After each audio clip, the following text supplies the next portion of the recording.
Bien. Gusto verlas.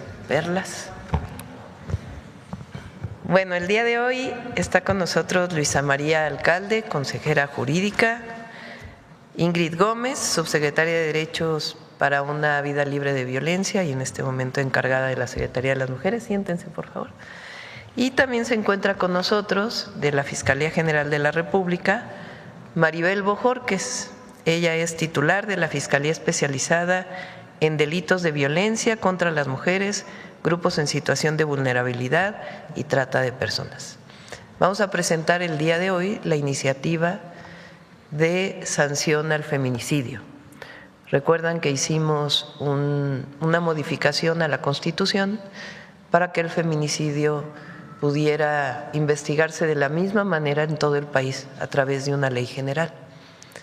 Esa iniciativa fue aprobada por todas las fuerzas políticas en el Congreso de la Unión y ahora para el siguiente periodo, que inicia en el mes de septiembre, estamos presentando el día de hoy y ya enviando la iniciativa de ley que todos los estados deben seguir para que en todo el país se investigue de la misma manera el feminicidio y haya cero impunidad, y por parte de las fiscalías un trabajo igual en todas las entidades de la República.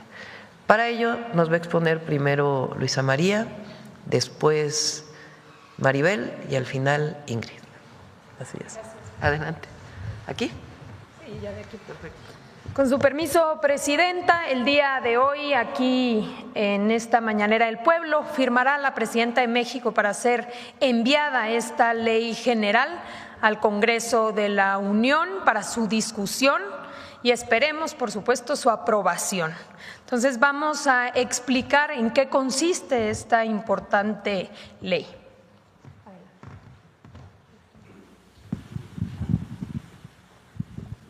Bueno, primero para poner en contexto cuál es la importancia, por qué la necesidad de una ley general. Lo primero era que existían tipos penales fragmentados. Los 32 estados regulaban el feminicidio de forma diferente respecto a los elementos del tipo penal, respecto a las razones de género, a las agravantes y también a las penas de este delito.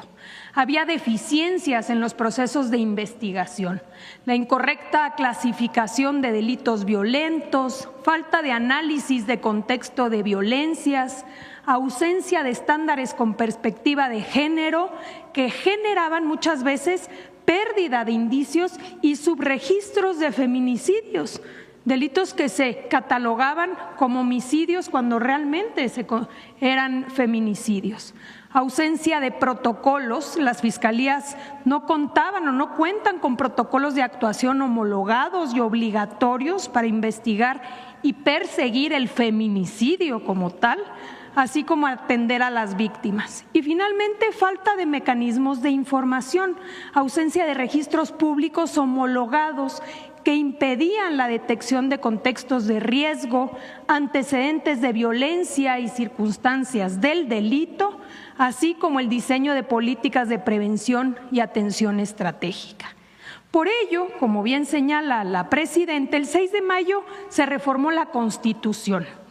Aquí fue informado, se reforma la Constitución y se faculta al Congreso para poder emitir una ley general. Esa ley general es la que estaremos hoy firmando por la Presidenta y enviando al Congreso. ¿En qué consiste? Adelante.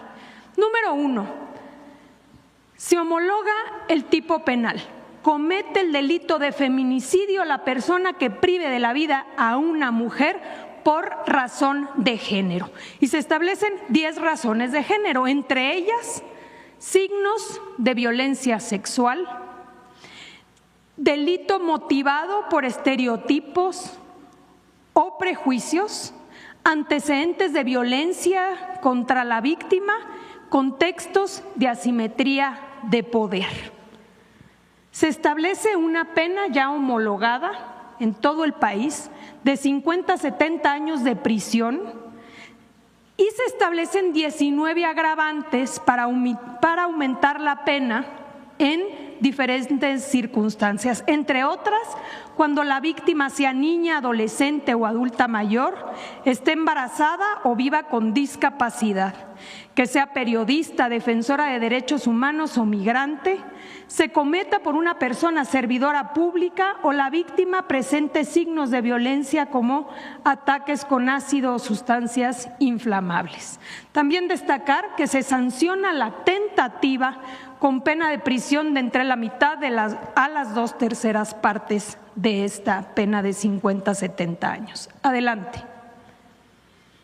Responsabilidades adicionales. Además de la pena privativa de libertad, la ley contempla sanciones adicionales como pérdida de derechos sucesorios, pérdida de tutela y guarda y custodia, pérdida de patria potestad y también destitución e inhabilitación en el caso de tratarse de servidores públicos. Se prohíbe excusas absolutorias o atenuantes por el delito de feminicidio. El delito, su sanción y la reparación del daño son imprescriptibles, no es un delito que pueda prescribir. Y finalmente, no se accede a los diferentes beneficios. No proceden criterios de oportunidad, conmutación de pena, libertad condicionada y tampoco en ningún caso la vía de la amnistía. Vamos a escuchar a la Fiscalía para conocer respecto a la investigación.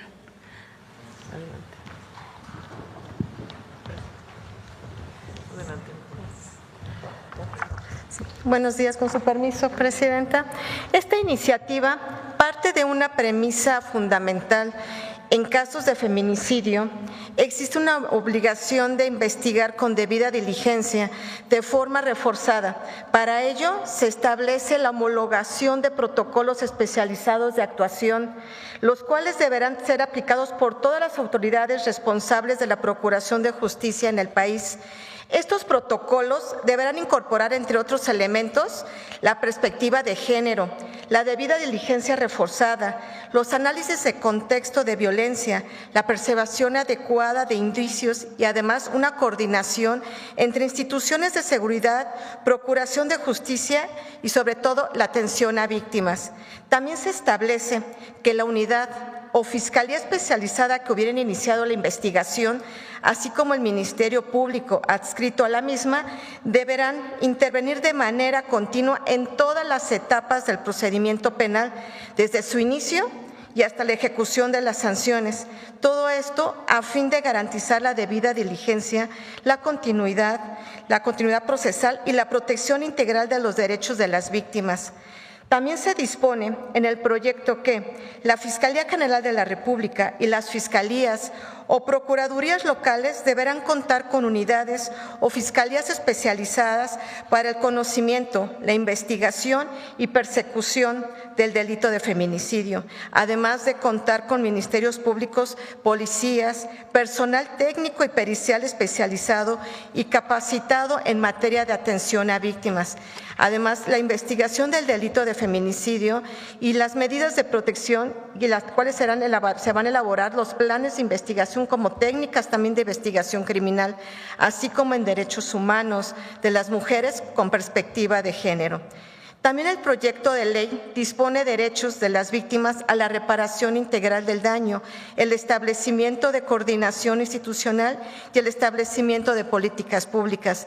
Para exponer esta parte, le cedo el uso de la palabra a la subsecretaria de las Mujeres, Ingrid Gómez.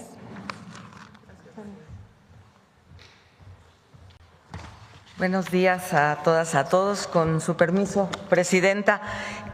Como lo decía bien en el uso de la voz la fiscal Maribel y también nuestra consejera, esta ley general no solo tiene aspectos de la investigación, sino también tiene todo lo que tiene que ver con los derechos de las víctimas. Y se reconoce como derechos de las víctimas el acceso a la verdad y la justicia, la atención médica y psicológica de urgencia para las sobrevivientes y las víctimas indirectas, que en este caso son niñas y adolescentes muchas de las veces, la asistencia jurídica especializada y además gratuita, la atención integral para niñas, niños y adolescentes que quedan en una situación de orfandad por el feminicidio de sus madres, la restitución, y esto es muy importante porque ha sido también un elemento que lo han puesto de relieve las víctimas, la restitución o entrega del cuerpo de una manera digna, respetuosa y asistida,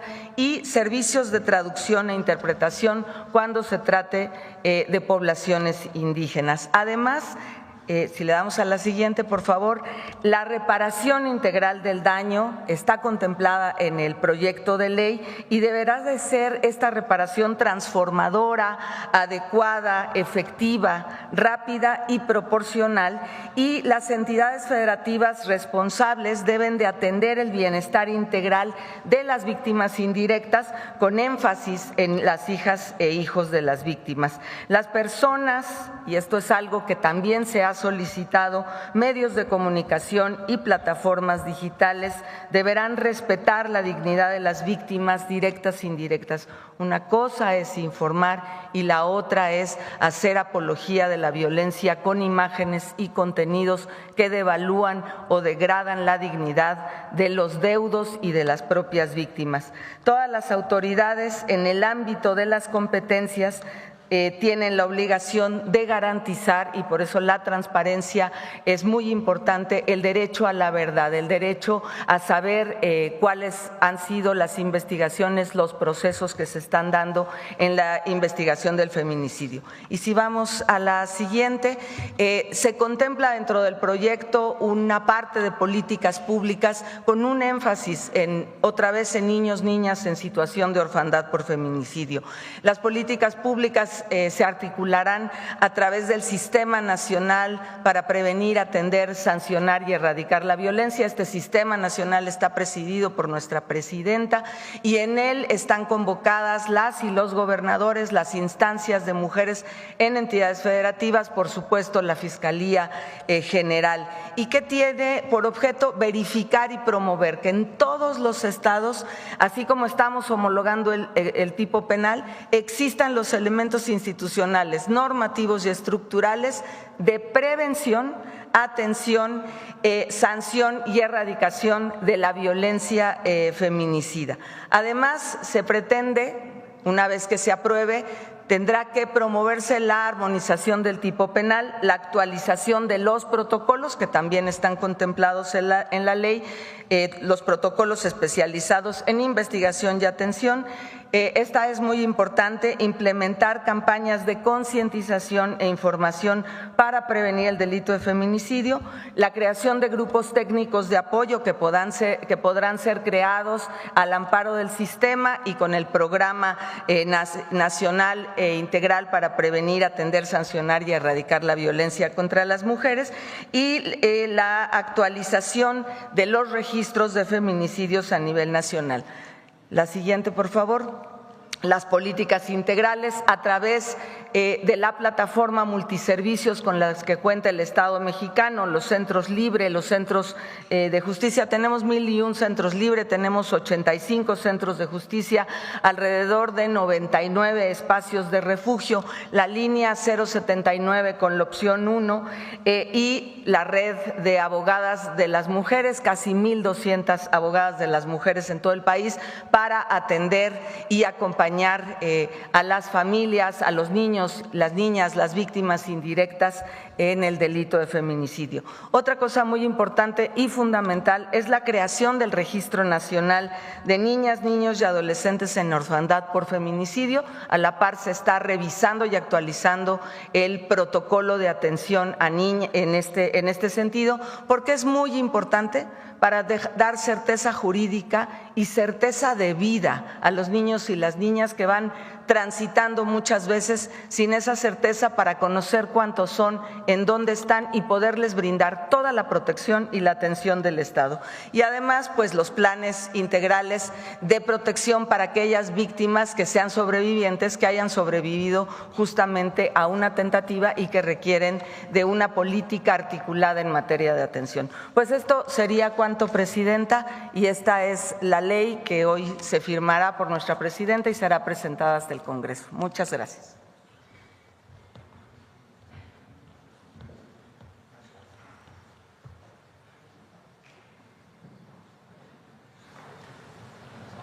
Viene la ley.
Como primera mujer presidenta, asumí la responsabilidad de proteger a las mujeres frente a la violencia, contra la violencia.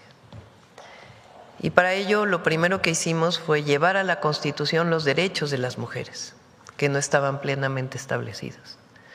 La igualdad sustantiva, que significa igualdad en todos los ámbitos de la vida de las personas entre hombres y mujeres, pero particularmente reconociendo también los derechos de las mujeres, porque hay derechos particulares de las mujeres, y a eso se refiere la igualdad sustantiva.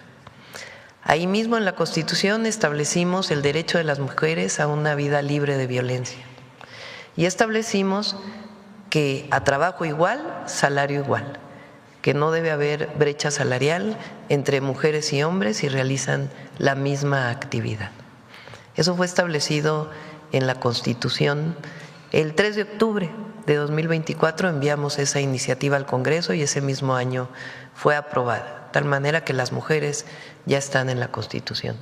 A partir de ahí se aprobaron distintas leyes que tienen que ver con que haya la suficiente norma en nuestro país para que lo que escribimos en la Constitución se cumpla. El peor delito de violencia contra las mujeres, la peor forma de discriminación, de trato indigno hacia una mujer, pues es la muerte, el feminicidio, que significa asesinar, quitarle la vida a una mujer por el solo hecho de ser mujer. Es un delito de odio asociado a ser mujer. En nuestro país, aun y cuando van disminuyendo los feminicidios, todavía se cometen feminicidios y muchos de ellos lamentablemente siguen sin sanción. Lo que tenemos que garantizar para eliminar, para erradicar el feminicidio en nuestro país es, por un lado, la prevención, la atención, el conocimiento, la educación, la formación a través de el reconocimiento de la igualdad entre hombres y mujeres y el trato digno entre las personas y la no discriminación y el no al machismo, como también la cero impunidad frente al delito de feminicidio. ¿Qué ocurre en las fiscalías actualmente? En algunas fiscalías se sigue catalogando la muerte violenta de una mujer como suicidio, o la muerte violenta de una mujer, aun y cuando todos los indicios tienen que ver con un familiar directo, se tardan mucho en reconocer la exposición de los familiares respecto a la violencia que pudiera haber vivido la mujer previamente. Esta ley lo que hace es garantizar que en todas las fiscalías se trabaje igual el delito de feminicidio. Evitar al máximo que pueda ser catalogado como suicidio.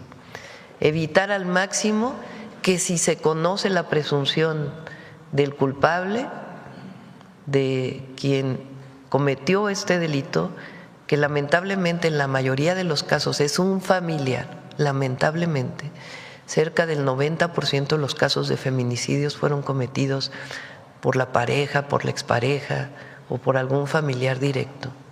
Y muchas veces, aunque la familia le diga a la fiscalía que vivía violencia, difícilmente puede reconocerse, o se dice, ¿por qué no lo denunció previamente la mujer? Cuando muchas veces no lo denunció por miedo. Esta ley general garantiza que todo eso pueda disminuirse al máximo y que realmente tengamos cero impunidad frente a los feminicidios.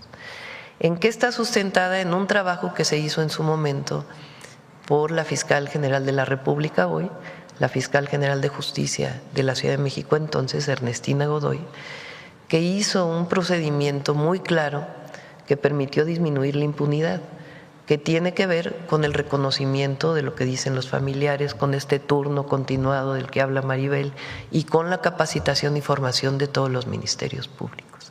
Entonces, una ley muy importante y tiene que ver con la sanción máxima a aquella persona que haya cometido un homicidio contra una mujer por el solo hecho de ser mujer. Entonces, un día muy importante el día de hoy. Bueno, antes de pasar a las preguntas, hoy es miércoles de vivienda, se me había olvidado, y tenemos un enlace muy breve con Morelos.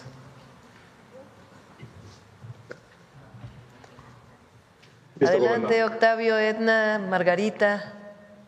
Buenos días, Presidenta. Te saludamos aquí con mucho cariño desde Cuautla, Morelos.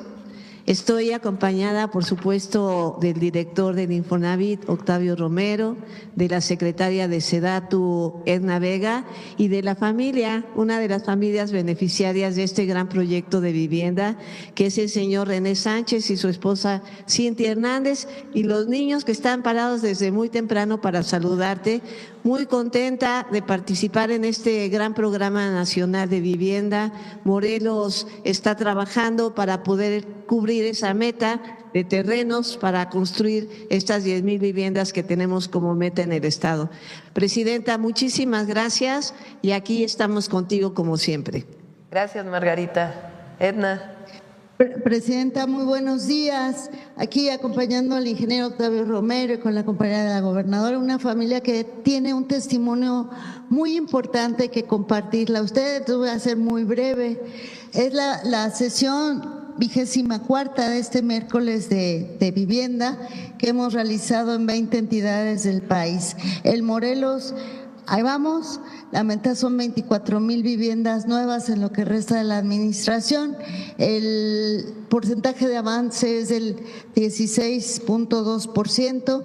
Y con este programa de vivienda nueva la inversión será mayor a 14,400 millones de pesos. Están muy bonitas las viviendas, Presidenta. Yo le dejo la palabra a Octavio para después ver la vivienda y los detalles que ahorita se van a transmitir. Gracias. Gracias, Edna. Muy buenos días. Buenos días. Muy buenos días, Presidenta. Estamos en Cuautla, Morelos, en el fraccionamiento Infonavit Plan de Ayala. Este es el evento 33 de entrega de vivienda y ya llevamos en el país 104 conjuntos habitacionales donde estamos entregando viviendas. De estos 104 conjuntos, Presidenta, ya en 36 están totalmente agotados los departamentos y ya hemos colocado 28,200 viviendas entre los derechohabientes, a un promedio diario de 170 viviendas por día. Aquí en este fraccionamiento Infonavit Plan de Ayala, 528 familias se están construyendo para 528 familias y este día le vamos a entregar las llaves a 128 de ellas. La meta que tenemos para el estado de Morelos para el Infonavit son 13,000 viviendas. Ya llevamos más de 2,000 contratadas y por firmar más de 2,300 en los próximos días, lo que nos va a llevar a más del 34% de la meta del sexenio. Aquí, para tener una idea de esto, Presidenta, este programa de vivienda será del orden de 8,150 millones de pesos, que equivalen al presupuesto de obra de 3 años del estado de Morelos. Ese tamaño es la importancia de este proyecto de vivienda para el bienestar desde el Infonavit. Y bueno, estamos con la familia Sánchez Hernández, con Cintia, con René y con sus 3 hijos, con Samantha de 10 años, con Elian de 6 y con Jorge de 4. Y vamos a proceder, si usted no tiene inconveniente, a entregarle las llaves. Lo que pasa es que no sé a quién le di la llave. Aquí a Samantha. Si nos permite, Presidenta, pasamos a… Buenos días, Presidenta. Buenos días, René. Bienvenidos. Nos va a ir relatando René. Ya se durmió. Bienvenidos, adelante, pasen a su casa, a su nueva casa. A ver, platícanos el nombre de los integrantes de tu familia. Sí, mi esposa se llama Cintia Hernández Mendoza. Ajá. El más pequeñito que está durmiendo todavía se llama Jorge Ángel. El mediano se llama Elian Caleb Sánchez Hernández. Y mi hija, la más grande, se llama Samantha Vanélope. Samantha. La verdad estamos muy contentos. Estamos aquí presentes. Nosotros le damos las gracias a usted, Presidenta, por este gran logro, por este proyecto que se logró, y gracias a eso vamos a estar disfrutando de nuestro hogar.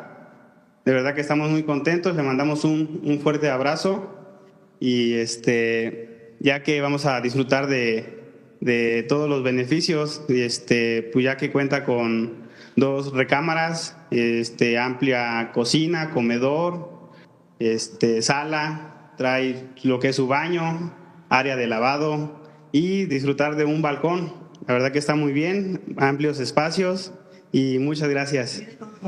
¿Cómo te enteraste, René? Sí, mi esposa. Buenos días, Presidenta.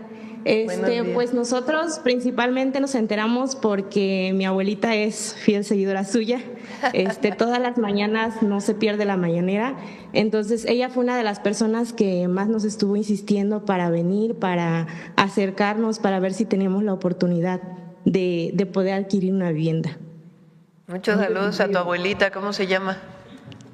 Se llama Eusebia. Eusebia, te mandamos saludos. Nosotros vivíamos en la colonia Iztaccíhuatl, y pues honestamente vivimos con ella, con mi abuelita, que ha sido la persona que pues nos ha brindado mucho apoyo, ¿no? Desde que tenemos a nuestros niños. Ella nos compartía un cuarto que tenía, era de 4x4, pero pues honestamente era un espacio un poco reducido para 5 personas que somos. Entonces este nuevo proyecto pues nos va a ayudar muchísimo, porque ya mis niños ya van a tener su espacio, ya van a vivir un poquito más cómodos y con la privacidad que pues una familia necesita, ¿no? Claro que sí. Muchas felicidades. Gracias, Presidenta. Samantha, ¿te gusta tu nueva casa? Samantha. Gracias, Presidenta. Gracias, Presidenta. Qué hermoso.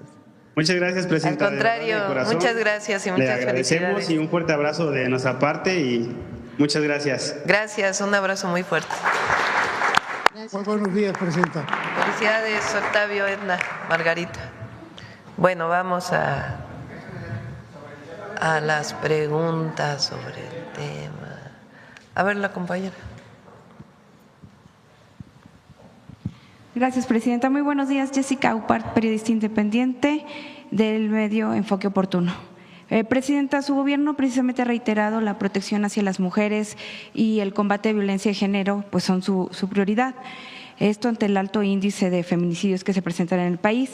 ¿Qué mensaje envía, presidente, el caso del exdirector de Pemex, Víctor Rodríguez Padilla, quien enfrenta pues un proceso por violencia familiar y ya obtuvo la revocación de la prisión preventiva? Y mi segunda pregunta sería, pues, ¿cómo garantizar que aún tratándose de un exfuncionario de alto nivel no haya privilegios y que el proceso se lleve sin impunidad? Bueno, la propia detención de Víctor y pues muestra que independientemente de la amistad, de los cargos, pues tiene que cumplirse con la ley. Y ya en todo caso la Fiscalía de Morelos pues determina bajo qué procedimientos el juez y su pareja o expareja, bajo qué procedimiento tiene que seguir él. Recuerden que en el caso de violencia contra las mujeres, dependiendo de lo que determine la Fiscalía y el juez, puede haber distintas medidas reparatorias, siempre y cuando desde nuestro punto de vista haya medidas cautelares, es decir, que no pueda acercarse a la víctima.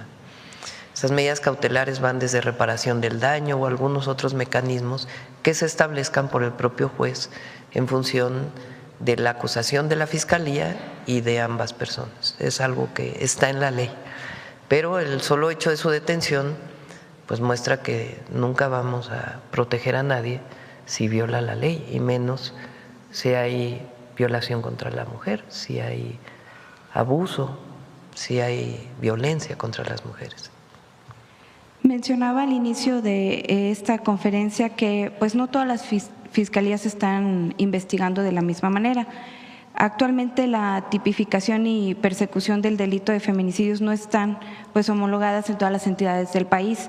¿Cuántos estados aún tienen pendientes adecuaciones para armonizar precisamente su legislación con el marco nacional? Y si pudiera mencionarme qué avances existen para impulsar pues esa homologación, Presidenta. No sé si tengan el dato.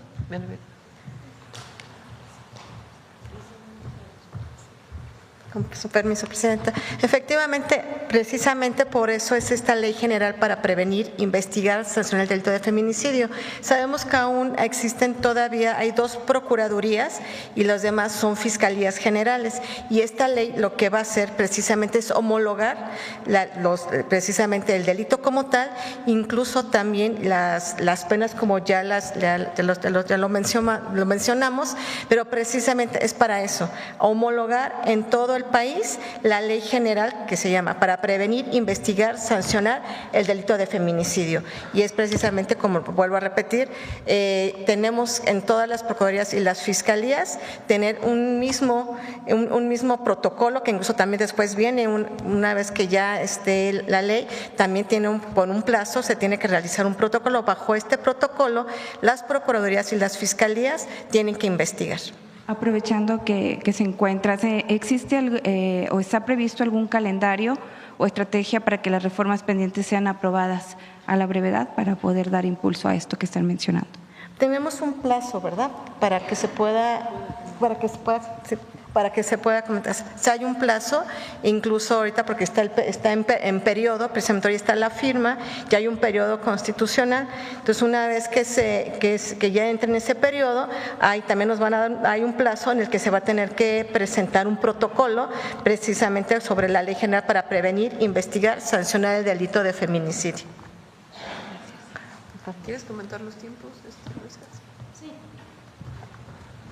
Bueno, aquí la idea es, primero, no podemos establecer un plazo para la aprobación, pero esperemos y confiamos en que los diputados, diputadas, senadoras y senadoras lo van a hacer en un corto plazo una vez que inicie el periodo de sesiones. Ahorita estamos en receso, retoma el Congreso de la Unión a partir del 1 de septiembre.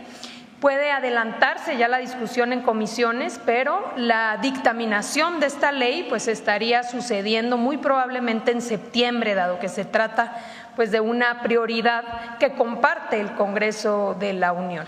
Y tratándose de una ley general, pues entonces ya va a ser aplicable. Precisamente la pregunta está vinculada en la motivación de esta ley. Es decir, como hoy existe en todas las entidades federativas regulado de manera distinta, tipificado distinto, con penas distintas, motivaciones distintas, precisamente se mandató 1 de mayo a la Constitución para tener una ley general. ¿Qué implica esta ley general? Aplica para todas las entidades federativas. Es decir, hoy, como lo establece la ley general, ya será aplicable en todas las entidades federativas. Por eso debimos haber obtenido primero la reforma constitucional. Entonces, como se establece ya el tipo penal, es el tipo penal aplicable a las 32 entidades federativas. Las penas aquí establecidas en esta ley son las aplicables en todas las entidades federativas de aprobarse esta normatividad.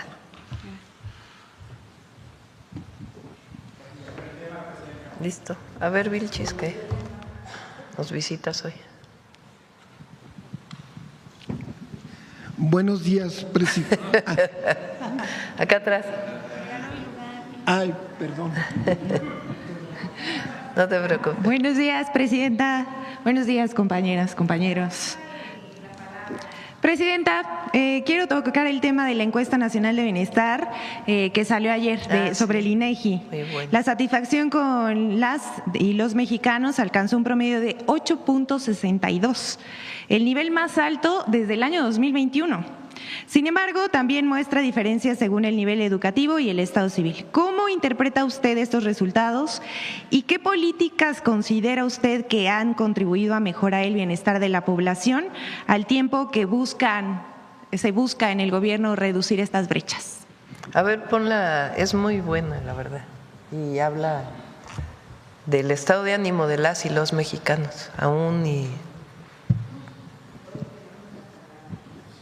Es una encuesta del… Hay unos que no tienen tan buen estado de ánimo, ¿verdad? Pero… A ver, préstame.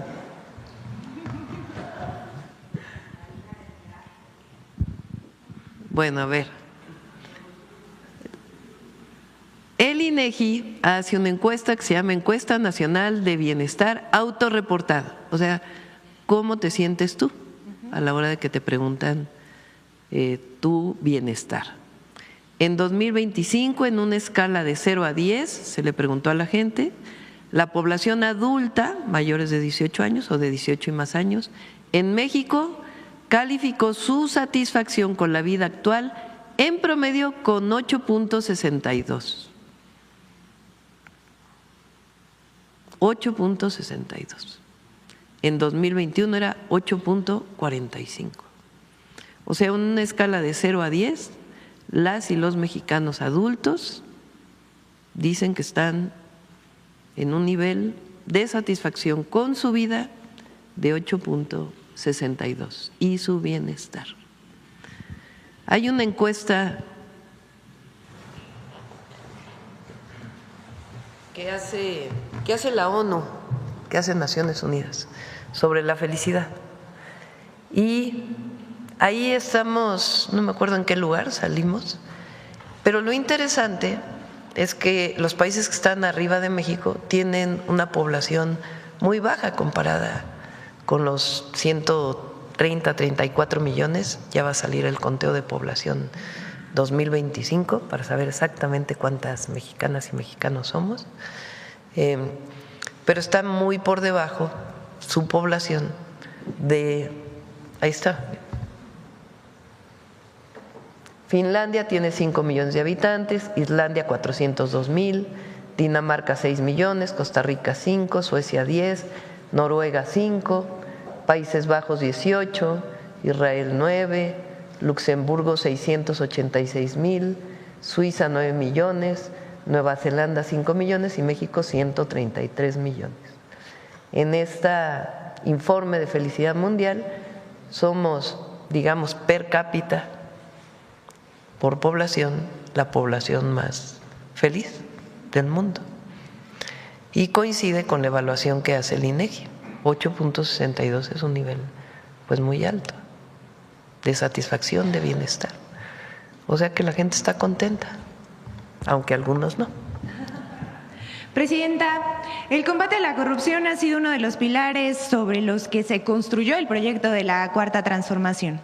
A 8 años de gobierno, primero con el expresidente Andrés Manuel López Obrador y ahora con usted al frente de la presidencia de la República, esa lucha continúa bajo el principio de honestidad con resultados, que se traducen también, aunque no les guste, en becas, pensiones, programas sociales, obras estratégicas, así como en avance al combate a la pobreza y a la desigualdad que prevaleció en el periodo neoliberal.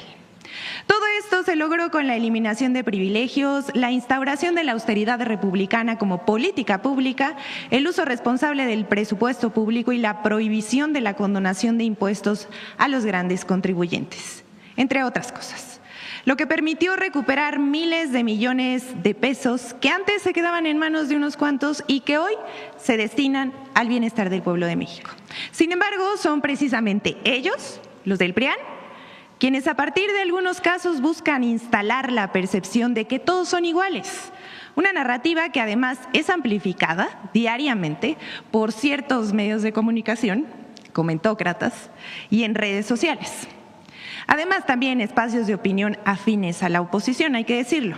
Todo con el propósito de borrar la diferencia entre un régimen donde la corrupción llegó a convertirse en una forma de gobernar y un movimiento que nació precisamente para combatirla, como es la Cuarta Transformación. Mi pregunta es, Presidenta, ¿considera que existe una campaña para borrar esa diferencia histórica e instalar la percepción de que todos son iguales? ¿Y usted qué le respondería a quienes buscan desacreditar una de las principales causas de la Cuarta Transformación, cuando precisamente el combate a la corrupción, la austeridad republicana, la eliminación de privilegios y el fin de la condolación de impuestos a los grandes contribuyentes ha permitido transformar recursos que antes solo beneficiaban a unos cuantos en pensiones y ahora se benefician con becas, bienestar, infraestructura, y esto es a millones de mexicanos y mexicanas y no se queda en las manos de unos cuantos?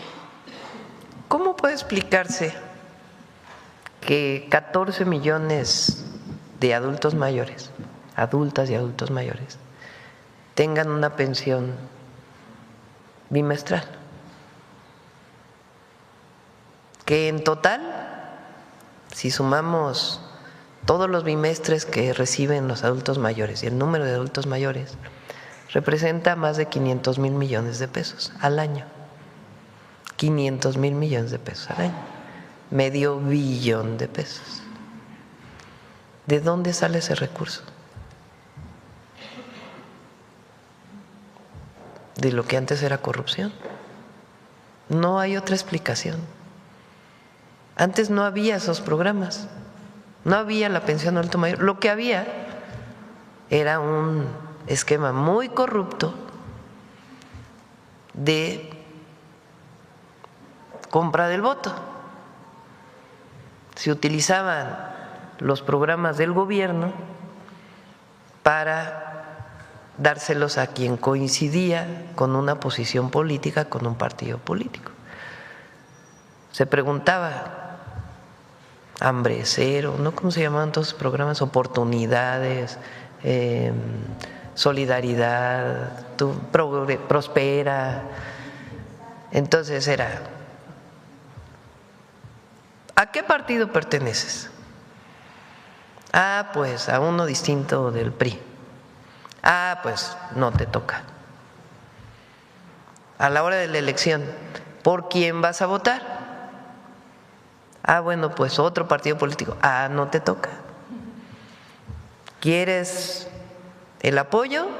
Tienes que votar por el partido político en el poder, que en realidad era el PRIAN, dos partidos políticos que durante el neoliberalismo no tuvieron diferencia entre uno y otro. Tan es así que en el 2021 y el 2024 salen juntos en la elección, ya sin nada que vele esa posibilidad de reconocerlos como un solo partido político, o una sola visión de país, o un solo proyecto de país. Así era antes. Para los jóvenes que hoy nos escuchan, que tienen una beca si van en preparatoria pública, esa beca no existía antes de que llegara López Obrador.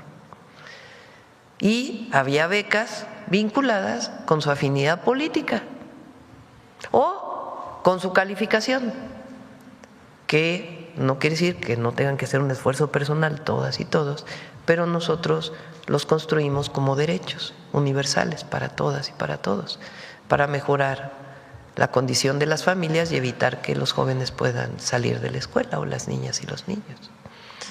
Son programas de bienestar vinculados con derechos del pueblo de México, una visión completamente distinta. Ese recurso no existía antes, hoy es 1 billón de pesos. ¿De dónde sale ese billón de pesos? Pues de actuar contra la corrupción y contra los privilegios, que no se condonen impuestos y que se sirva al pueblo, porque ese es nuestro papel. Somos gobiernos del pueblo y trabajamos para el pueblo y por el pueblo. Esa es la gran diferencia entre el pasado y el presente. Y hay que comparar con lo que se hizo en el pasado, porque también se olvida. Periodo neoliberal, diciembre del 82 a diciembre del 2018, 36 años. 6 sexenios, Miguel de la Madrid, Salinas de Gortari, que llega con un fraude electoral, porque debería de haber sido el ingeniero Cuauhtémoc Cárdenas presidente, Zedillo, Fox, Calderón y Peña Nieto, 6 sexenios. Durante el sexenio de Miguel de la Madrid, la inflación más alta que haya habido en la historia del país, caen los salarios a niveles bajísimos porque el salario no aumenta con la inflación y a partir de ahí los salarios se estancan. Ahora, recuerden que en 2018 el salario mínimo era 2.800 pesos. El salario mínimo hoy es de más de 9.400 pesos, 154% arriba en términos reales. Pero eso no es todo. Vamos a recordar. Salinas de Gortari, que llega con un fraude electoral, privatiza todas las empresas del Estado, que supuestamente no funcionaban por corrupción. Pero en vez de resolver la corrupción de esas empresas del Estado, lo que hacen es privatizarlas, porque era la visión del exterior y la visión de esos tecnócratas que llegaron en su momento al poder. Privatiza las empresas del Estado. Cuando llega Salinas de Gortari, solamente había una familia en la lista de Forbes de multimillonarios del mundo. Cuando sale Salinas de Gortari hay 40 familias en la lista de multimillonarios del mundo. ¿Quiénes son? A los que se les regalaron, porque realmente se les regalaron, las empresas del Estado, las empresas del pueblo de México. Eso pasa en el periodo de Salinas. Y luego el periodo de Zedillo. Y el periodo de Zedillo, porque con Salinas nos vendieron que ya habíamos entrado al primer mundo, que México estaba cambiando, que ya éramos parte de la Organización para la Cooperación del Desarrollo Económico, que entrábamos al tratado comercial. ¿Y qué pasa en 1994? Una crisis económica profunda. Profunda. Unos le llamaron el error de diciembre, porque ya se lo querían agenciar a Zedillo, y otros le dijeron la culpa de Salinas de Gortari. El caso es que viene una devaluación del peso y viene un incremento de las tasas de interés tremendas. ¿Y a quién se rescata? A los de arriba, a los bancos que eran del Estado y se privatizaron, a los bancos, se rescatan a empresarios que ni siquiera tenían deudas, pero por la corrupción se rescataron, y a la gente de abajo, a la que había comprado una casa con una tasa de interés del 6% y de pronto se convirtió en 100% y no la pudo pagar, pues tuvo que entregar su casa. Es el periodo o de los periodos de mayor migración de México a Estados Unidos. Bueno, la corrupción del Fobaproa es un escándalo y sucedió con Zedillo. Y luego viene Fox, que supuestamente era el cambio a la democracia. Ya nada más hablemos de la democracia. El desafuero de López Obrador, como López Obrador estaba por las nubes, por lo que había hecho en la Ciudad de México en el 2003, 2004, por los programas de bienestar, quieren evitar al máximo que llegue a la presidencia de la República, ese grupo, realmente. Y entonces, ¿qué es lo que hacen? Una campaña y además le inventan un delito para acusarlo de que tenía un delito que era la violación a un amparo. Lo desafueran, nada más que no contaban con la movilización popular de millones de mexicanas y mexicanos en todo el país. Se tienen que echar para atrás en el desafuero, pero cometen el fraude electoral del 2006. López Obrador debería de haber sido presidente en el 2006. Es el legado de Fox, la falta de democracia. Y bueno, tiene muchísimo dinero en aquella época porque el barril de petróleo estaba en $100, se explotaban 3.4 millones de barriles diarios. ¿Y qué recordamos del periodo de Fox? De obras importantes de infraestructura. Y luego Calderón, que también llega con un fraude electoral y se inventa la guerra contra el narco y deja el país con casi 3 veces los homicidios diarios de cómo lo recibió. Y luego Peña, que ya no hablemos de los escándalos de corrupción, que son muchísimos, hasta que el pueblo se harta y dice, queremos un cambio. Y la gente vive el cambio, lo vive mejor. Si no, no habría un reconocimiento del bienestar. ¿Y por qué vive mejor? Porque el recurso público se le regresa al pueblo, en obras públicas y en programas de bienestar, en educación y en salud, a diferencia del pasado. Ese es el gran cambio. Antes se gobernaba para unos cuantos, para el beneficio de unos cuantos, y ahora se gobierna para todas y para todos los mexicanos, nada más que por el bien de todos, primero los pobres. Presidenta, entonces, ¿qué le respondería a aquellos de la oposición que tratan de sembrar la idea de que todos son iguales? Pues es una campaña con mucho dinero, como lo muestra Luisa María aquí en Derecho de Réplica los miércoles, y varias veces lo hemos mostrado aquí. Es muy fácil identificar la cantidad de dinero que está involucrada en las campañas en redes sociales. Y bueno, no hablemos de una televisora que se dedica a hacer campaña. La verdad, una de las televisoras, que por cierto se benefició de la privatización de Imevisión con un préstamo del entonces hermano del presidente, o sea, Raúl Salinas le prestó dinero a Salinas Pliego para comprar Imevisión. Imagínense nada más. El hermano del presidente le presta dinero para comprar Imevisión. Bueno, esa televisora todos sabemos que se dedica a hacer campaña todos los días. No informa, hace campaña política en contra de la presidenta y del gobierno de México. A eso se dedica. Bueno, y otros medios de comunicación. Pero los de las redes sociales, que también están muy involucrados, pues es muy fácil identificar, solamente es cuestión de ver la cantidad de cuentas que dicen prácticamente lo mismo, y nada más se mete uno a la cuenta y resulta que tiene 200 seguidores, 300 seguidores, 400 seguidores, y que nació hace poco o que nació hace mucho, pero siempre dice exactamente lo mismo y no tiene identidad. No es una persona con identidad, sino son nombres que solo facilitan las redes sociales. Eso cuesta millones y millones de pesos. ¿Qué tenemos que hacer nosotros? Informar, informar, informar, informar. Derecho a decir la verdad y a replicar. Pero eso no quiere decir que la gente no esté atenta, más ahora con la inteligencia artificial y los algoritmos asociados al scrolling infinito,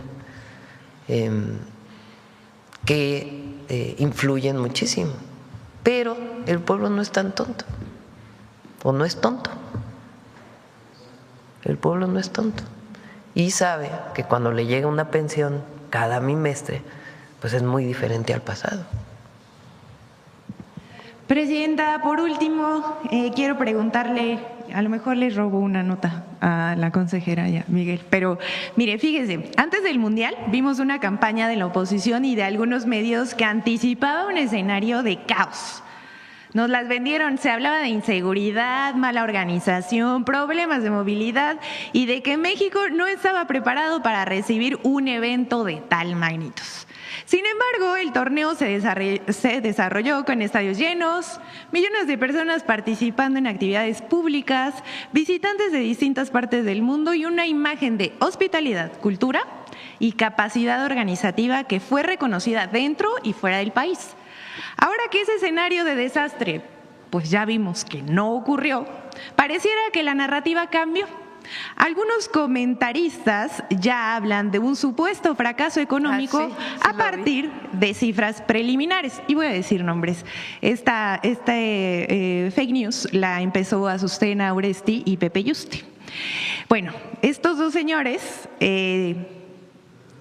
a partir de cifras preliminares, datos parciales de la Ciudad de México y estimaciones que todavía no concluyen en las 3 sedes, todas las vías de ingreso, las plataformas de hospedaje ni el informe final de la Secretaría de Turismo, pero se aventuraron a dar la noticia falsa.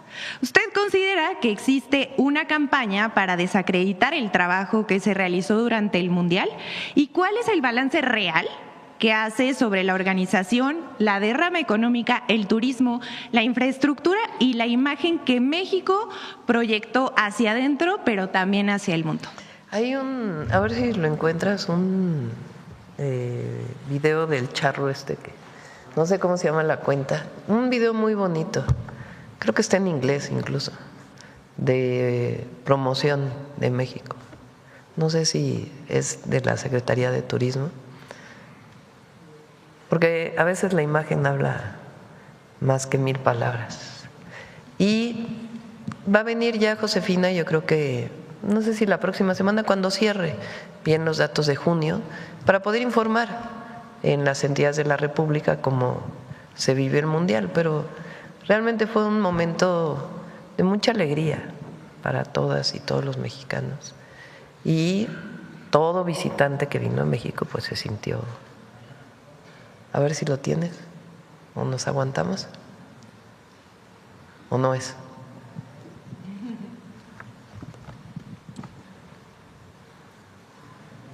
¿Está en inglés? A ver si está traducido, no sé. Es otro, pero bueno, a ver, ponlo.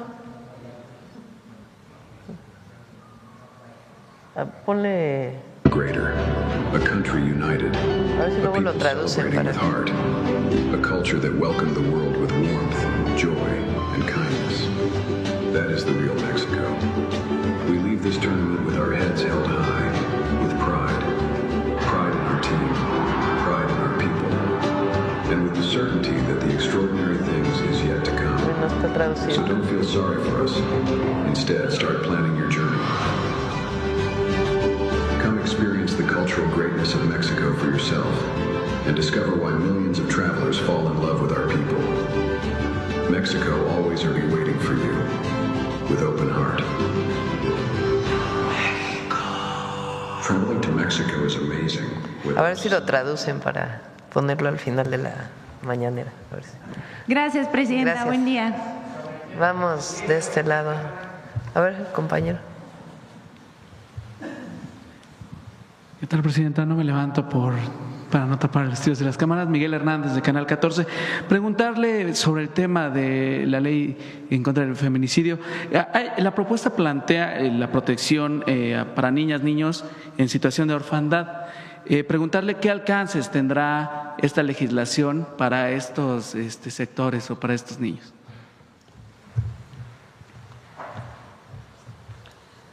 Muchas gracias por la pregunta. Siempre nos da la posibilidad de explicar que estamos pensando en el trabajo de niñas, niños. Es un trabajo articulado. Primero, la creación de un protocolo de atención para esos primeros minutos después del lamentable hecho, que tengan protección, que tengan seguridad, que tengan acompañamiento psicoemocional. Muchas veces son testigos o testigas de estos terribles acontecimientos. Segundo, que no pasen desapercibidos porque llegan a los ministerios públicos y a veces se consignan en las carpetas de investigación, otras veces no.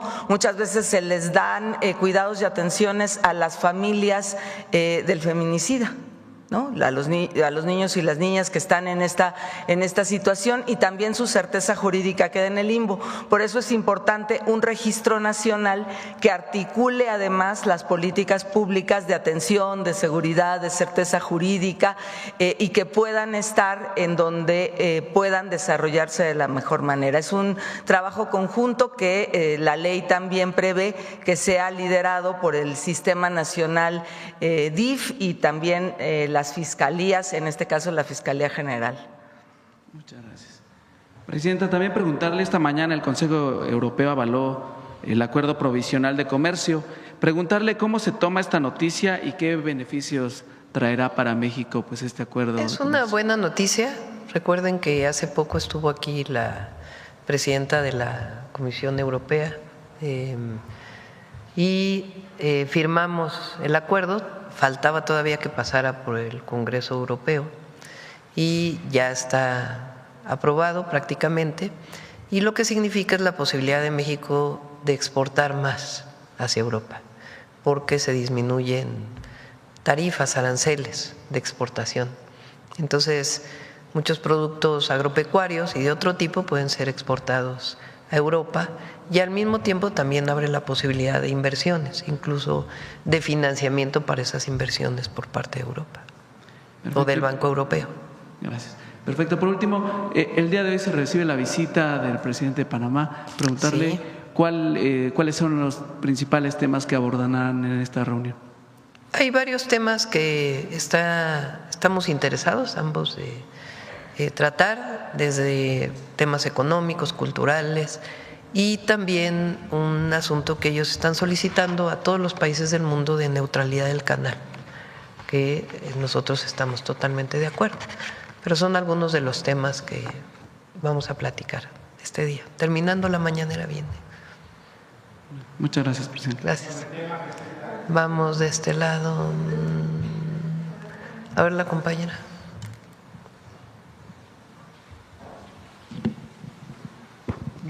Gracias, presidenta. Hatsiri Magallanes, de MBS Noticias. La Fiscalía General de la República emitió un comunicado en torno al piloto, ¿no?, que trasladó a El Mayo Zambada a Estados Unidos. Está hablando, está haciendo algunas precisiones entre estas. ¿Lo emitió ahora? Porque ayer no lo había emitido. ¿Acaba de emitirlo? Y está emitiendo algunas precisiones en torno a la captura de estas personas, al traslado del piloto, a la extradición básicamente. Y está admitiendo que no se hizo el procedimiento como debía hacerse, de tomar hasta las huellas dactilares, de verificar primero de quiénes se trataban para luego… A ver, ¿por qué no pones el comunicado? Porque ¿qué fue lo que comunicaron? Dice, el 8 de febrero de 2025 en Jesús María, Culiacán, Sinaloa, luego de que integrantes de un grupo delictivo que se trasladaba en un vehículo con blindaje agrediera a personal del Ejército y Guardia Nacional, fue detenido esta persona. En dicha acción perdió la vida un elemento del Ejército y 5 resultaron heridos. Al ser detenido y presentado ante la Fiscalía General de la República, este individuo se identificó con otro nombre. Las pruebas periciales llevadas a cabo posteriormente por la Fiscalía establecieron su verdadera identidad. Esta persona fue vinculada a proceso por diversos delitos y fue identificada como un miembro del grupo delictivo del Cártel de Sinaloa con un alto nivel en dicha organización, con riesgo para la seguridad nacional. En su momento fue interrogado sobre su participación en la organización delictiva, negando sus vínculos. En agosto fue entregado con otros 25 delincuentes de alta peligrosidad, con fundamento a la Ley de Seguridad Nacional, a los Estados Unidos. En junio de 2026, la actual titular de la FGR y su equipo encontraron en las carpetas indicios de coincidencia de voz y huellas dactilares con piloto que trasladó el 25 de julio. Cabe destacar que su entrega no extingue las investigaciones.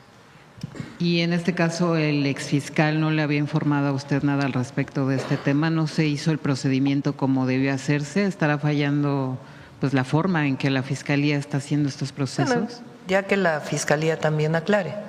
La entrega de estos delincuentes a Estados Unidos por parte del Consejo Nacional de Seguridad, pues se llevó a cabo en estricta cumplimiento de la Ley de Seguridad Nacional.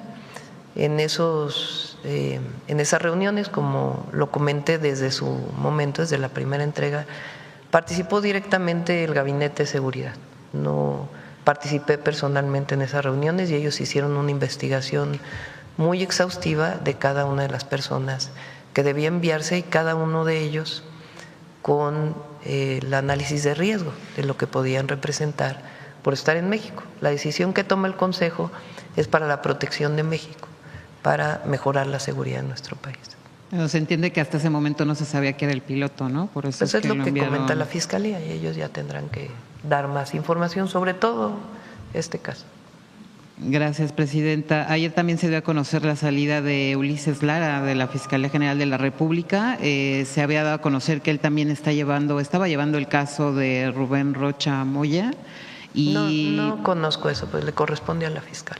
Y bueno, que su salida había sido por cierta presión. Pero lo tiene que explicar la fiscal, no me corresponde a mí evaluar si esta persona, si Ulises tenía que o sea, ¿por qué razón salió de la Fiscalía? Pues es un asunto de la Fiscalía. Gracias, presidenta. Por otra parte, el director de la DEA está vinculando nuevamente al gobierno, a su gobierno con el narcotráfico. Preguntarle si no sería momento ya de parar esta narrativa por parte de estas autoridades estadounidenses. Siguen en esa insistencia de que su gobierno está vinculado al narcotráfico. Me parece una declaración muy desafortunada por varias razones. La primera, porque me parece más una declaración política que una declaración de sustento. No tiene ningún fundamento lo que está diciendo. Segundo, me parece a mí que la DEA tiene mucho trabajo en Estados Unidos. Normalmente la DEA dedica la mayor parte de su trabajo fuera de Estados Unidos, pero dentro de Estados Unidos tiene mucho trabajo y debería de estar dedicado al trabajo principalmente dentro de su país.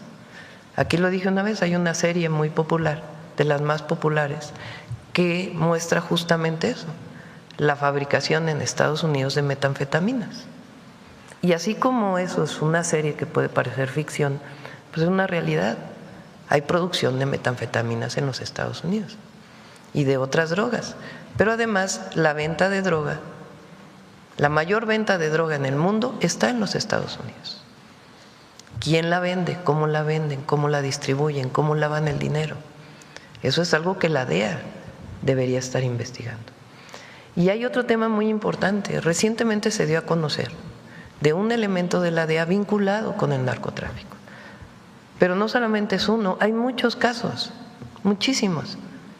Por ahí había una nota que estuvimos viendo en la mañana de un elemento de la DEA que trabajó en México y que recientemente salió en distintos medios de comunicación que este jefe de la DEA en México fue destituido por vínculos con abogados de capos.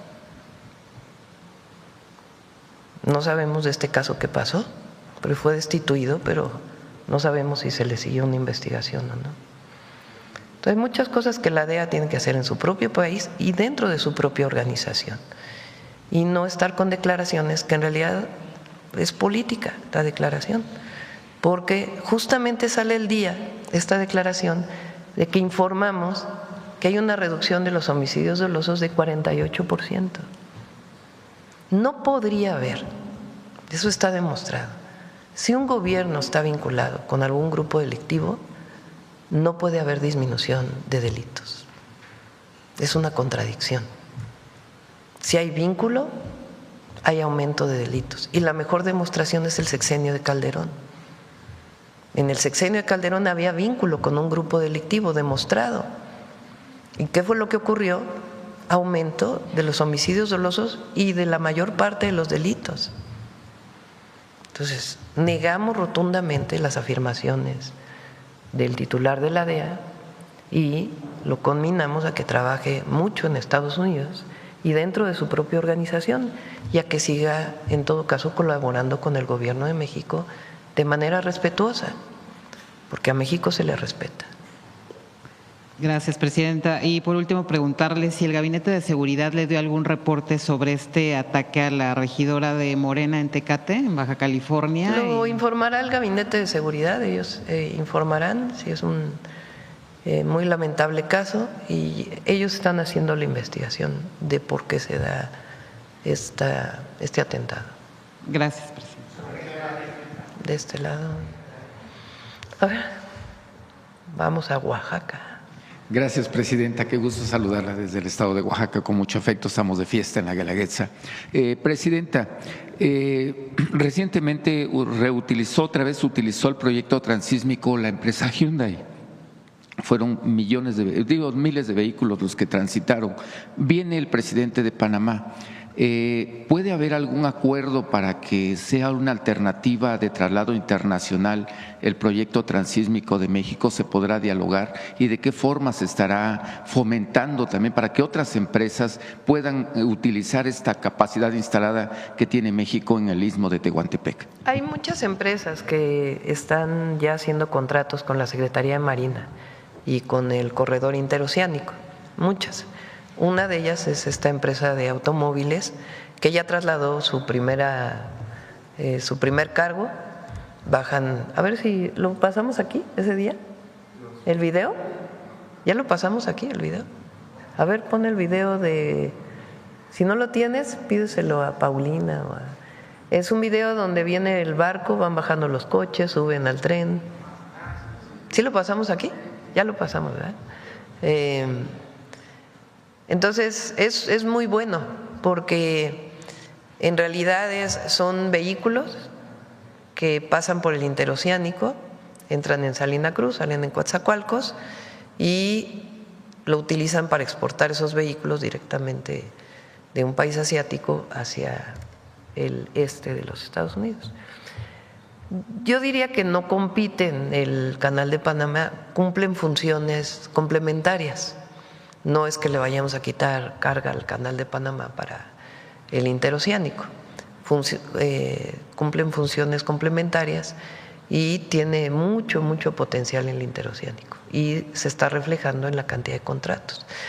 Porque se hizo el puerto, pero todavía se sigue trabajando para tener grúas de mucho mayor capacidad que permitan pues trasladar todavía más mercancía. Presidenta, en otro tema está ya vigente las consultas a los pueblos originarios de todo el país sobre las leyes secundarias del Segundo Constitucional. La transformación en México ha sido tan rápida que a veces no nos da tiempo de detenernos y ver lo que estamos viviendo. Esto es histórico por todas las situaciones que se dan: 68 pueblos indígenas, lenguas, cultura, falta de justicia y de los gobiernos neoliberales, etcétera, etcétera, etcétera. ¿Cuál es el mensaje, Presidenta, para que nuestros pueblos originarios participen en estas consultas que se van a dar en todo el país? Y un segundo punto de este mismo tema, si se pudiera consultar también a los migrantes, tanto internos como externos de los pueblos originarios. Estoy hablando, por ejemplo, del Valle de San Quintín o de California en los Estados Unidos, donde también hay pueblos originarios mexicanos. Tienes más información de la consulta, ¿verdad? Sí. Bueno, como comentamos en su momento, estamos ahorita en el periodo primero, antes de consultar, todavía no iniciamos las consultas, esas se iniciarán a partir del 7 de agosto, pero ahorita estamos en el proceso informativo.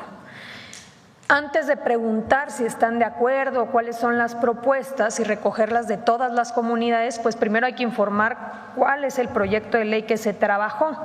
Entonces, hay un grupo importante, por supuesto Adelfo Regino, que están haciendo un trabajo para poder llegar a todas las comunidades e informar a través de estos librillos que aquí en su momento mostramos en qué consiste esta ley, qué derechos reconoce. Y a partir del 6 de agosto vamos a iniciar con la consulta. De acuerdo a los usos y costumbres de cada comunidad, se va a someter a consulta y también a recoger propuestas, precisamente de eso se trata. Por cierto que estamos próximos también a tener se va a tener ya un sitio en el cual cualquier persona puede, incluido por supuesto migrantes indígenas, pueden ahí expresar opiniones y propuestas. Entonces, en este caso, cualquier persona que así lo desee puede nutrir esta iniciativa. Yo creo que a más tardar, Presidenta, la próxima semana, con Adelfo Regino estaremos sacando este enlace y bueno, orientar a todos los interesados no solamente en conocer el proyecto, sino en nutrirlo, en que puedan hacerlo a través de esta vía digital que es más sencilla. Y ya la parte territorial, pues sí es ir a cada una de las comunidades a hacer las consultas pertinentes y después hacer el trabajo ya de integrar todas estas propuestas para, una vez concluido, presentarlo al Congreso de la Unión. Otra pregunta, Presidenta. Ahorita que estamos de fiesta en Oaxaca y que el presidente Andrés Manuel nos llamaba la capital cultural del mundo, Oaxaca, que usted estuvo en Europa. A los europeos les interesa mucho nuestra cultura. De hecho, la mayor parte de visitantes, de turistas que tenemos en Oaxaca son europeos. Ahorita se han incrementado también los asiáticos. Estoy hablando de un turismo cultural. ¿De qué forma se puede fortalecer este turismo, que es otra gran riqueza que tiene México, que tienen los pueblos originarios y que tenemos pues en general la población mexicana? Ahorita lo vimos con el Mundial, ¿no? Encantados los turistas de venir y de estar dentro de nuestra cultura, dentro de nuestra identidad solidaria como mexicanos. ¿Cómo fortalecerla? Particularmente con Europa. Recuerdo que recibió a migrantes mexicanos en Europa y en la Embajada de Barcelona, me parece. En el consulado, perdón. Pero esta relación, ¿cómo la podemos fortalecer con el mundo que nos puede traer dividendos para México? Josefina está haciendo muy buen trabajo, la secretaria de Turismo, y tiene mucha comunicación con los secretarios o secretarias de turismo de todo el país. Y la mejor manera de promover a México, porque México está de moda, es lo que está ocurriendo en México. ¿Ustedes creen que dar un indicador de que la población adulta en México, 8.62, así es el dato, se siente bien, contenta? Pues ¿quién no quiere venir a México? Y ahora el Mundial, hay algo muy importante que es la comunicación voz a voz, boca a boca. Quien vino a México en el Mundial va a regresar, se los puedo asegurar.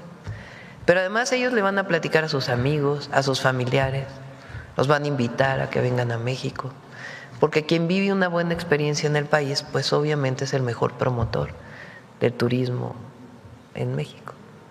Entonces, el Mundial ayuda mucho, porque la experiencia que se vivió aquí fue única. Y eso es gracias al pueblo de México, a nadie más.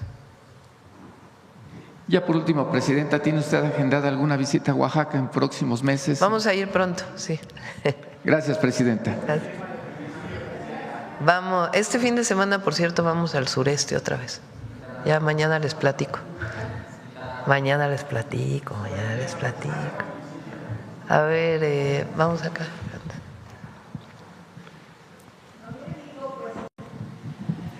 Presidenta, Tere Mora, corresponsal del Canal de las Noticias que te transmite en Ciudad Juárez, Chihuahua, Tijuana y Mexicali.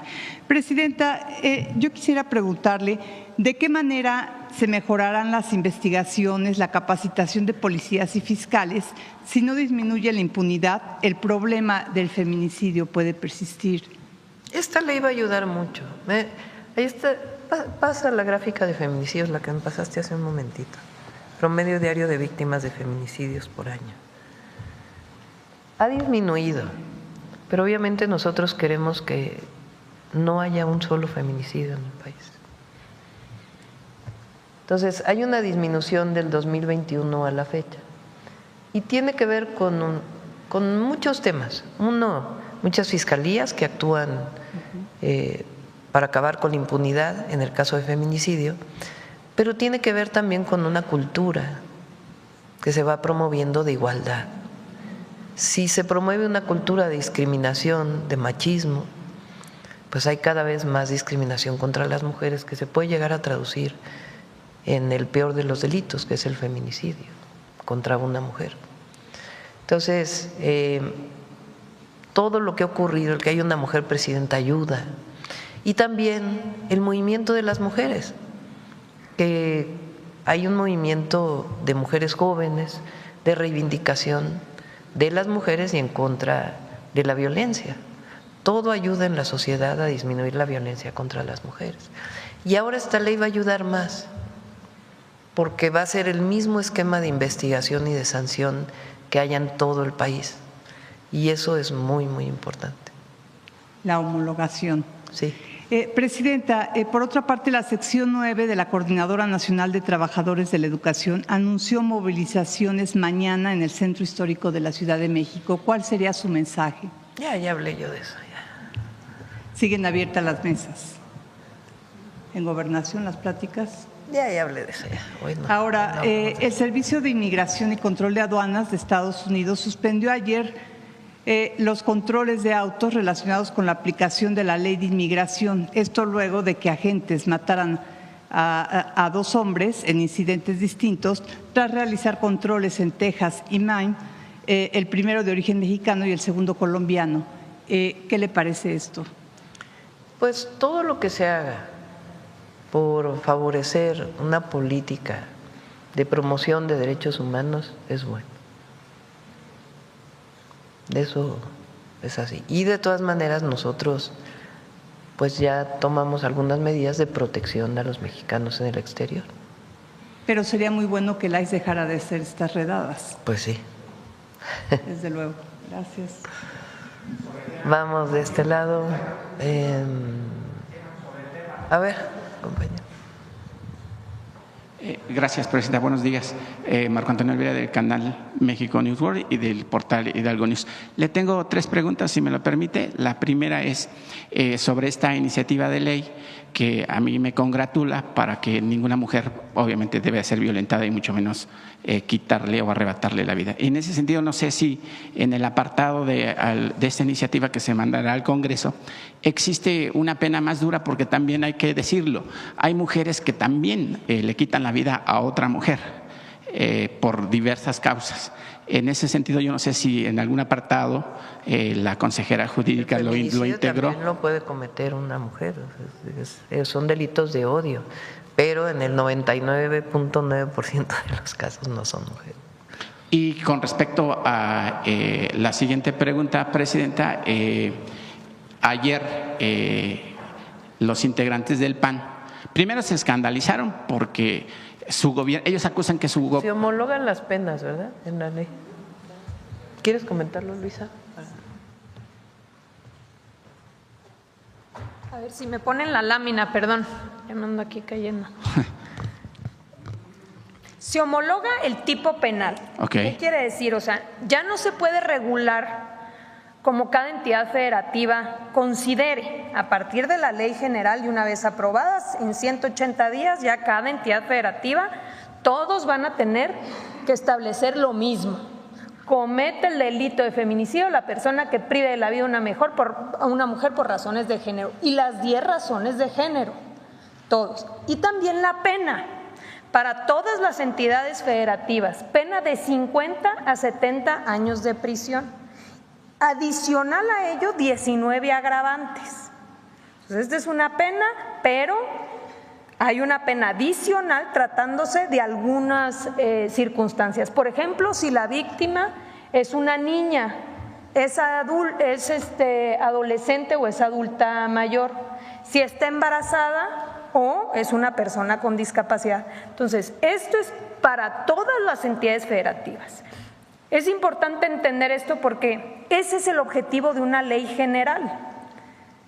Acabar con la discrecionalidad, digamos, en términos de que cada Congreso considere distintas penas, distintas motivaciones, distintas razones de género.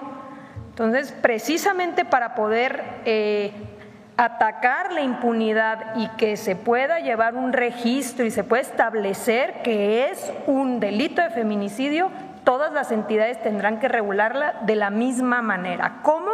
Como hoy establece la ley. Entonces, en efecto, no solamente cómo se tipifica, sino las penas serán homologadas en todas las entidades federativas del país. Consejera, ya que está ahí en el uso de la palabra, quisiera preguntarle, hace un momento la presidenta dijo que a veces esos juicios o acusaciones se caen porque las carpetas de investigación no están bien documentadas y obviamente el juez o el Ministerio Público pues deja libre al presunto o al homicida de la señora o señorita en turno, digamos. ¿Qué sucederá con los ministerios públicos o los jueces que al final del día, entre comillas, podría decirlo porque yo no soy jurista, terminan siendo cómplices de liberar a un homicida y que pues prácticamente sí estaba obviamente responsable de quitarle la vida a la mujer que está en esa discusión? Bueno, una de las cosas relevantes de la ley es precisamente la regulación que tiene que ver con las fiscalías, la actuación de las fiscalías. Ante un delito como estos, ¿cuáles son los protocolos de actuación? Perspectiva de género, incluso aquí mismo en la presentación, pero en la siguiente lámina se establece con mayor claridad, ¿no? La anterior, que tiene que ver precisamente con ¿Cuál era una de las problemáticas? Fíjate, deficiencia en el proceso de investigación. No solamente la incorrecta clasificación, sino falta de análisis del contexto de violencia. Ante estos delitos te tienes que preguntar qué sucedía anteriormente, cuál era el contexto de violencia en el que la persona vivía. Entonces, es como ponerte anteojos con ciertos protocolos en donde cualquier fiscalía de cualquier entidad federativa tiene que seguir estos protocolos para integrar una carpeta robusta y poderla judicializar. Ya otra cosa sería en caso de detectar que algún juzgador, teniendo todos los elementos, actuara de manera incorrecta. En ese sentido, recordemos que producto de la reforma judicial, pues hoy tenemos una nueva institución, el Tribunal de Disciplina, de detectar que un juzgador, teniendo todos los elementos, aún así decidiese tomar una decisión producto, digamos, de alguna visión de discriminación o contraria a la ley, pues claro que puede ser disciplinado y hasta destituido y en su caso hasta procesado de entender que hubiese alguna complicidad. ¿Perdón?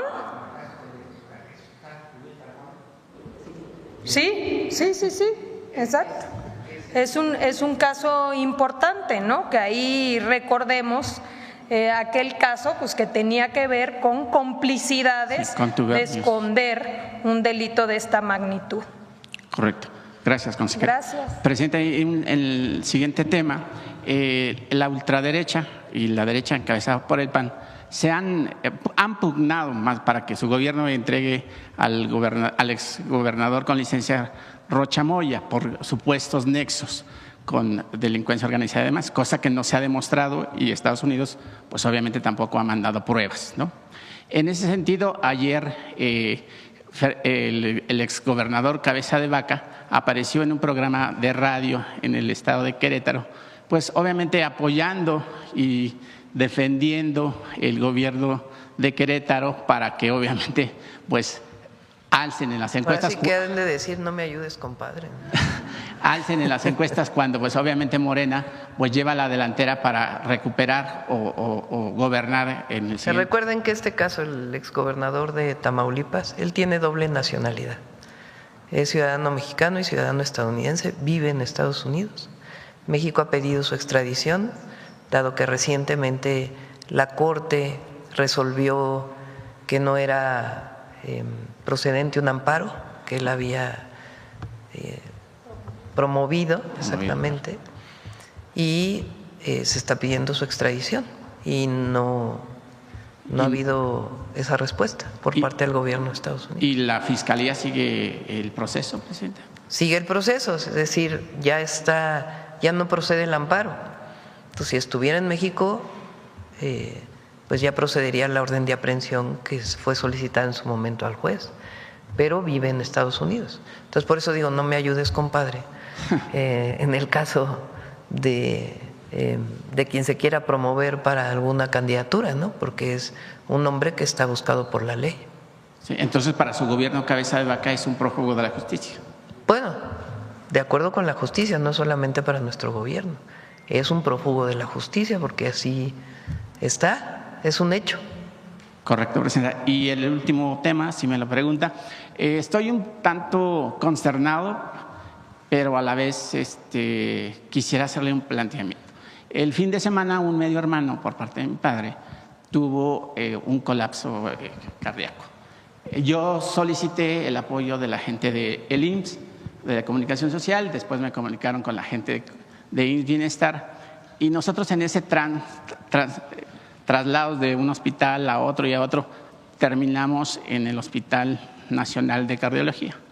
Ahí encontré, yo lo vi, nadie me lo contó, que las instalaciones no están tan adecuadas, las batas de los médicos están deterioradas y lo más grave, presidenta, el estudio que se requiere es un Holter. El cardiólogo, 2 cardiólogos atendieron a esta persona, le dicen que se tardaría 1 año y medio para hacer un Holter, que no hay recursos. Presidenta, eso no puede pasar. Porque Pero usted, hay que revisar el caso y lo revisamos y lo traemos aquí a la mañanera porque hoy tienen ha habido algunos problemas con los institutos de salud relacionados con su administración. De hecho, tuvo que cambiarse al administrador en su momento.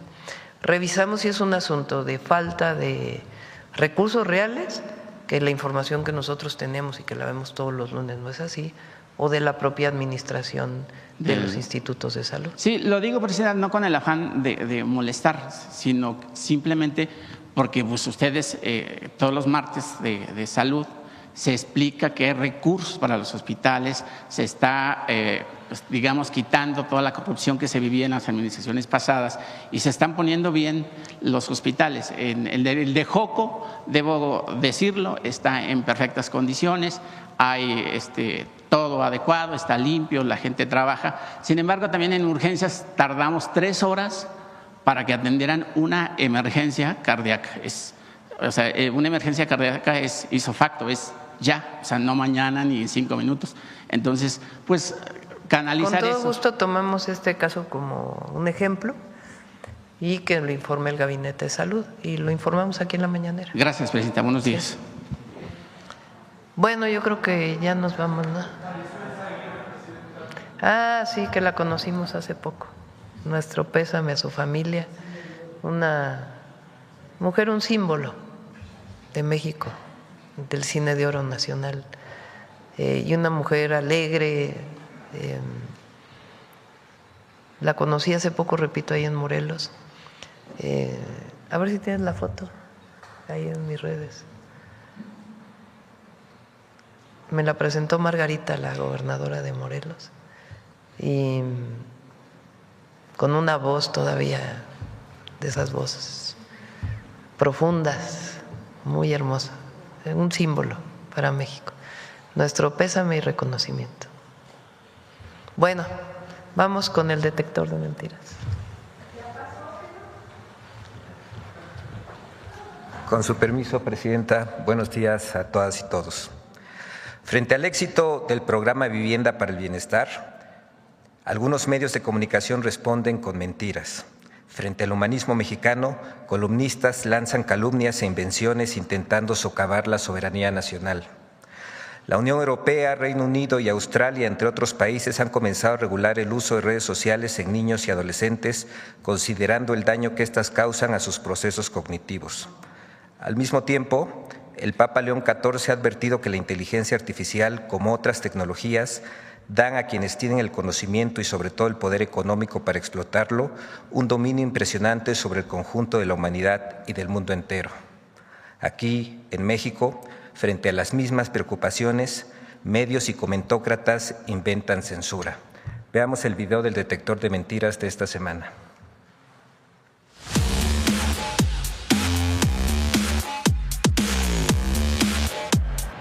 Mentiras sobre las viviendas del bienestar, falsas reuniones de la presidenta y la reiteración de la mentira de la censura en redes sociales son algunas de las noticias falsas que el detector de mentiras localizó esta semana. 1. Espacios de Latinus, ADN Noticias, TV Azteca e Infobae aseguraron que las viviendas del bienestar recién inauguradas en Veracruz fueron destrozadas por las recientes lluvias. ¡Mentira! Viviendas entregadas en enero de 2026 no sufrieron afectaciones por las lluvias. El Infonavit aclaró que el incidente consistió únicamente en el arrastre de material y daños en banquetas y guarniciones dentro del fraccionamiento Bosques de Río Medio, en un frente de obras que aún se encuentran en proceso de ejecución, por lo que el área no forma parte de las viviendas ya concluidas, entregadas ni habitadas. 2. En su columna de El Universal, Salvador García Soto aseguró que la actriz y activista Ofelia Medina sostuvo una reunión con la presidenta Claudia Sheinbaum en Palacio Nacional. ¡Mentira! Ofelia Medina desmintió el 9 de julio haber mantenido dicho encuentro con la presidenta. Aclaró públicamente que la información difundida es incorrecta y solicitó formalmente la rectificación al medio de comunicación que la publicó. 3. La propuesta para regular la inteligencia artificial y las redes sociales para niños y jóvenes es un mecanismo de censura digital. ¡Mentira! Hasta ahora la propuesta para regular la inteligencia artificial y las redes sociales para niños y jóvenes no existe. Además, durante la conferencia matutina del 10 de julio de 2026, la presidenta Claudia Sheinbaum aclaró que el debate se fundamenta estrictamente en evidencias científicas que demuestren que el uso excesivo de pantallas provoca problemas graves en el desarrollo y formación de la niñez, por lo que el objetivo de la regulación sería salvaguardar la salud y el bienestar de los menores. 4.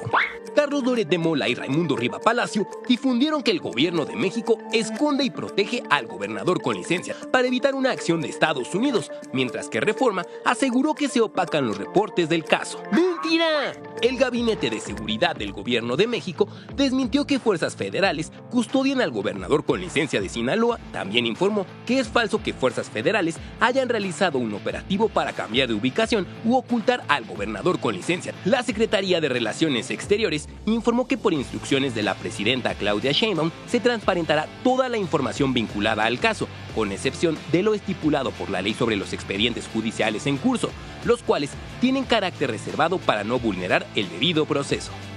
5. El gobierno de México y la FIFA confirmaron la construcción de 3 nuevos estadios para el Mundial de Fútbol 2038.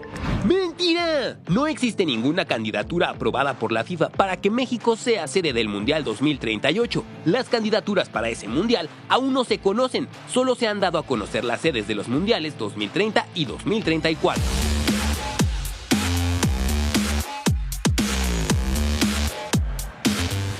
Gracias, presidenta.